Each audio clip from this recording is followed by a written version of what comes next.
Radhe Radhe everyone, आप देख रहे हैं सीरियल से पर जहां पे देते हैं हम आपको आप ही के फेवरेट शो से जुड़ी इंटरेस्टिंग अपडेट। दोस्तों, आज रात के एपिसोड की शुरुआत में गोविंद राज उस धनुष को देखेंगे और आश्चर्य में पड़ जाएंगे कि इतना ज़्यादा दिव्य धनुष आखिर श्रीनिवास के पास आया कहाँ से। वो उसे उठाने का प्रयास करते हैं लेकिन वो इतना दिव्य होता है कि वो उसे उठा ही नहीं पाते। इधर जो भार्गवी है वो महादेव से प्रार्थना कर रही होगी कि आखिर उसके बाबा आगे क्या करने वाले हैं, उसके सामने कोई तो सिग्नल दें जिससे कि वो पता लगा पाए कि आगे की योजना ऋषि भृगु की क्या है। तभी भार्गवी के सामने खिड़की से कुछ गिरता है। वो बाहर जाती हैं तो देखती हैं कि उनके बाबा यानी कि ऋषि भृगु कहीं जा रहे होते हैं और वो उनका पीछा करती हैं। इधर महल में भार्गवी के बारे में पद्मावती और वासुदेव बात कर रहे होते हैं, जहां पर वासुदेव भार्गवी के बारे में कहते हुए नजर आते हैं पद्मावती से और पूछते हैं कि क्या वो पद्मावती के विवाह में भार्गवी को बुला सकते हैं, क्योंकि उसने अपनी सहेली के विवाह में उन्हें भी बुलाया था। और पद्मावती आज्ञा दे देती हैं।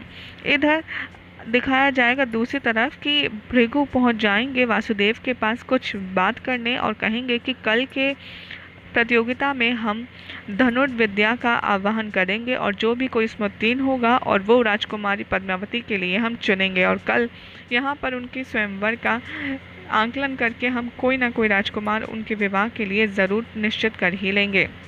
इधर दिखाया जाएगा कि भार्गवी पीछा करते करते महल में पहुंच जाती है और छुपकर ऋषि भृगु वासुदेव की सारी बातें सुन रही होती है। यहाँ पर अपने कक्ष में बैठे होते हैं श्रीनिवास और बाहर सैनिक पद्मावती के विवाह के विषय में बात कर रहे होते हैं, जिसे सुनकर वो काफ़ी ज़्यादा स्माइल करते हैं। इतने में गोविंद राज जा रहे होते हैं महल से और वो देख लेते हैं कि भार्गवी छिपकर बात सुन रही है ऋषि भृगु और वासुदेव की, लेकिन वो कुछ नहीं कहते और छिपते छिपाते वो बाण लेकर के धनुष लेकर के वो पहुँच जाते हैं श्रीनिवास के पास।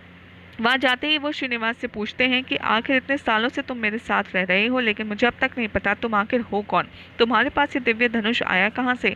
ये सारे सवाल जानने के लिए गोविंद राज काफ़ी ज़्यादा उत्सुक रहते हैं और श्री फिर उनके सामने वो धनुष उठाते हैं और उस पर प्रत्यंशा चढ़ाते हैं, जबकि उस पर होती नहीं है लेकिन ऐसे ही हवा में चढ़ाते हैं और इतनी ज़ोर से आवाज़ होती है कि पूरे महल में गूंज जाती है।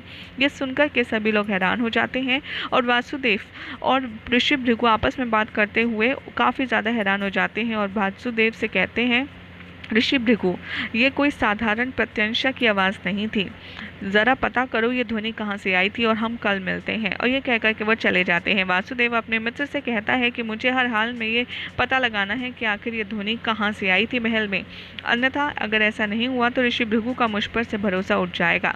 या ऋषि भृगु भागते भागते जाते हैं क्योंकि उन्हें आभास हो जाता है कि कहीं स्वयं नारायण के आने का तो वो नहीं है इशारा, और वो भागते भागते जाते हैं अपने घर की ओर। इधर भार्गवी भी ऋषि भृगु से पहले पहुंचने का प्रयास करती हैं ताकि वो उन्हें देख न ले, और उनके कक्ष में जाते ही ऋषि भृगु ये सुनिश्चित करते हैं कि भार्गवी सो रही हैं या नहीं।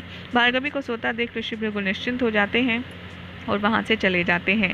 और इधर ऋषि भृगु की ये सारी एक्टिविटी श्रीनिवास को पता चल जाती हैं और वो मन ही मन कहते नज़र आते हैं कि आप चाहें कुछ भी कर लीजिए लेकिन मैं अपने श्री को तो यहाँ से लेकर ही जाऊँगा। यही ख़त्म हो जाएगा आज रात के एपिसोड और ऐसे ही कुछ डिटेल्स आपको नज़र आने वाली हैं। बड़ी ही